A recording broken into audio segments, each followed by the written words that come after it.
अपनों ने लूटा गैरों में क्या दम था। जब गैरों ने लूटा तो अपनों में भी क्या कम था।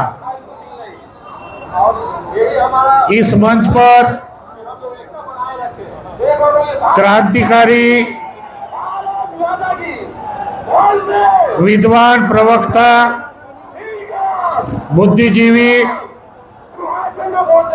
पूरे आंदोलन को तेज करने वाले और जियाल से कल 21 तारीख को रिहा होने वाले हमारे अनुज बनते विनय चारा जी, पूरा भिक्खु संघ, सामने में बैठे हुए सभी आंदोलनकारी नेतागण, मैं 2-4 मिनट बात करूंगा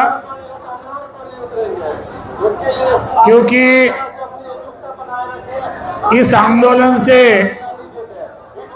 जो सच्चाई है, जो सत्य है, मैं शुरुआत से ही जिस दिन से आंदोलन चल रहा था उस दिन से आंदोलन के विरोध में नहीं था, लेकिन जो लोग आंदोलन कर रहे थे, जो नेतृत्व कर रहे थे, उसके विरोध में खड़ा था। कई लोगों ने हमको बदनाम किया, कई लोगों ने हमको फेसबुक पर भी बदनाम किया। आज मैं यहाँ पर उनका सबका स्वागत करता हूँ। ये आंदोलन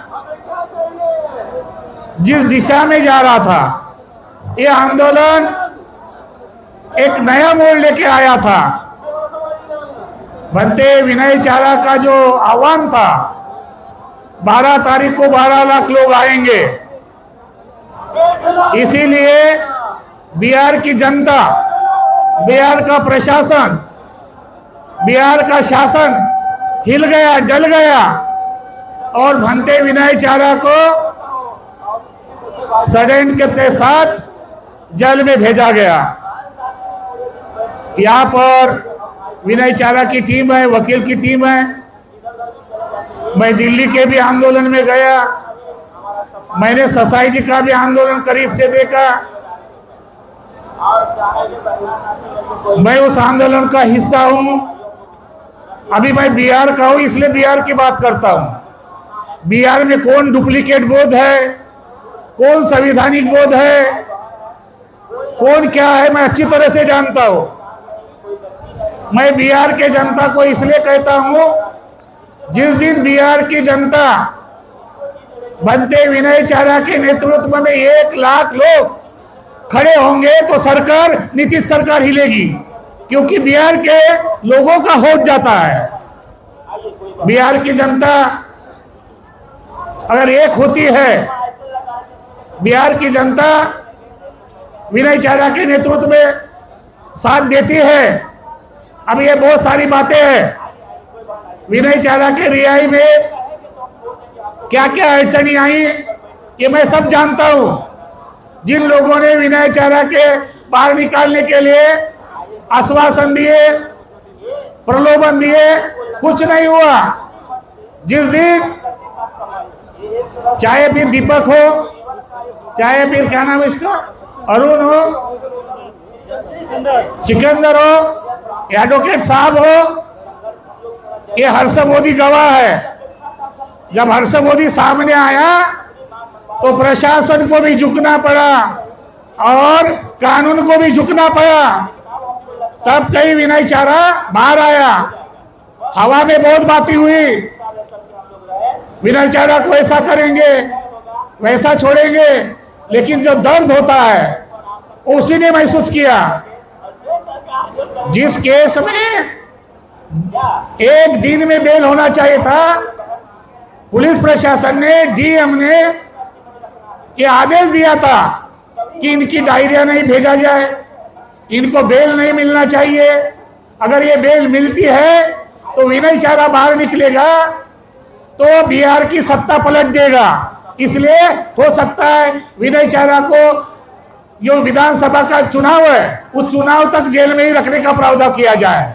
लेकिन बाबा साहब के संविधान से, और वकील लोगों के प्रयास से और के प्रयास से विनय चारा 21 तारीख को ही बाहर आया।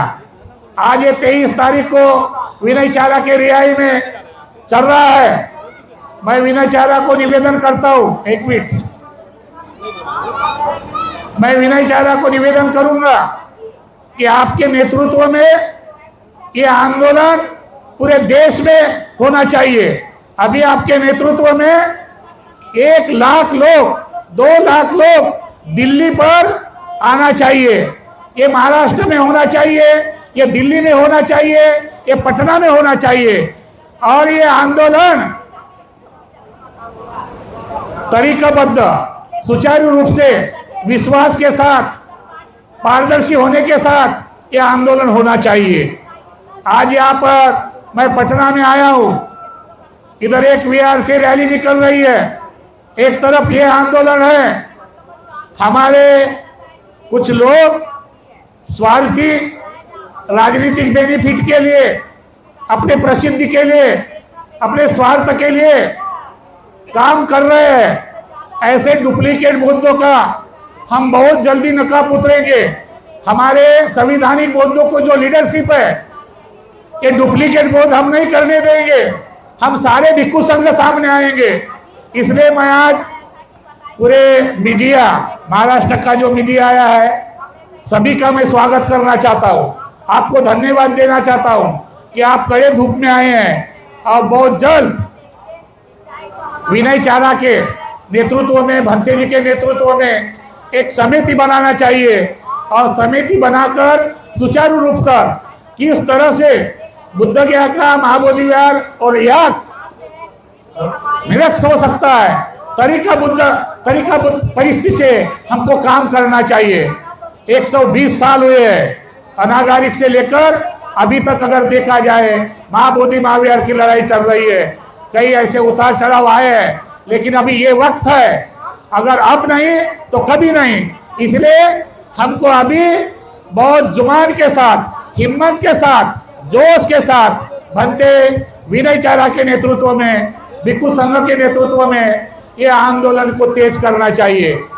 मैं ये चाहता हूँ, वर्तमान परिस्थिति में सरकार आती है, जाती है, लेकिन अब हमको बिहार सरकार पर अपना अस्तित्व, प्रभाव गिराना है।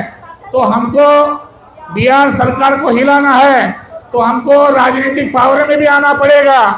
अभी हमको राजनीतिक पावर में भी जाना पड़ेगा। और निश्चित रूप से मैं एक बात स्पष्ट करना चाहता हूँ, जो लोग चिवर के आड़ में, जो लोग उपासक के आड़ में डॉक्टर बाबा साहब का नाम ले रहे और रोटी सेकने का काम कर रहे हैं, बहुत जल्द हम लोग उसके नकाब उतरने वाले हैं। क्योंकि मैं संविधान को मानता हूँ और संविधान आर्टिकल को मानता हूँ, बाबा साहब के संविधान धर्मांतर को मानता हूँ, क्योंकि डॉक्टर बाबा साहब आम्बेडकर ने धर्मांतर किया। उस धर्मांतर के बाद जो वैलिड है, उसके बाद जितने भी धर्मांतर हुए हैं वो अनसक्सेस है। इसीलिए हमको आर्टिकल 25(2) को हिंदू के अंदर जो हमारी पहचान है, हिंदू से पृथक पहचान बौद्धों की करनी चाहिए। और जब तक हम ये नहीं करेंगे तब तक हम आगे नहीं बढ़ेंगे। बहुत सारी समस्याएं बौद्धों के लिए, हिंदू याक के लिए। इसलिए जो याक है महाबोधि महाविहार का निरस्त करने के लिए हमको प्रयास करना चाहिए। अभी मनुवादी जो ताकत है, जैसे राजेंद्र पाल गौतम जी ने बोला कि बुद्ध जयंती के दिन पूजा पाठ हुई है, इसके लिए भी कोर्ट के माध्यम से बीटीएमसी के सचिव को, डीएम को हमको नोटिस भेजना चाहिए। लीगल नोटिस भेजने के बाद हमको हाई कोर्ट में जाना चाहिए कि बुद्ध जयंती के दिन आपने इस सन्यासी को और ये पूजा पाठ करने वाले को कैसे परमिशन दी, इसके लिए हमको प्रयास करना चाहिए। इसलिए डॉक्टर बाबा साहब आम्बेडकर ने हमको संविधान के माध्यम से लड़ाई लड़ने के लिए दी है। मैं बताना चाहता हूँ कि जिला गया के डीएम, मैं अभी हाई कोर्ट में हूँ, उसके विरोध में ये कानून की लड़ाई है। हमको बुद्ध गया का भी कानून से लड़ना पड़ेगा, आंदोलन से भी लड़ना पड़ेगा। और एक एक्ट का मामला है तो राजकीय मुद्दा आता है, हमको राजकीय मुद्दे पर भी चर्चा करनी पड़ेगी। और इस पर चिंतन मनन करके पूरे देश के लोगों को, पूरे भिक्खु संघ को संगठित करके हम नए जुबान के साथ हमारे जो विनय चारा बनते हैं उनके नेतृत्व में ये पूरे भारत में, दिल्ली में उनकी क्या सोच है, उनकी क्या मनीषा है। और ये जेल जाना बड़ी बात नहीं है। अभी हमको महाबोधि महावीर मुक्त करना हमारे लिए बड़ी बात है। ये तो जेल में आए हैं गए हैं, अभी ये मुद्दा नहीं है, लेकिन उनके नेतृत्व में पूरे भारत में महाबोधि महावीर मुक्ति के लिए हमको काम करना चाहिए। इसी आशा और भावना के साथ मैं यहाँ पर, चाहे महाराष्ट्र के लोग आए उनका स्वागत है, बिहार के लोग आए उनका स्वागत है, बिहार के कोने कोने से जो लोग आए उनका स्वागत करते हुए विशेष रूप से आदरणीय फिर एक बार पुनः मैं विनय चारा को आशीर्वाद प्रदान करते हुए अपनी बात को विराम करता हूँ। आप सबका शुक्रिया अदा। नमो बुद्धाय, नमो धर्माय, जय भीम।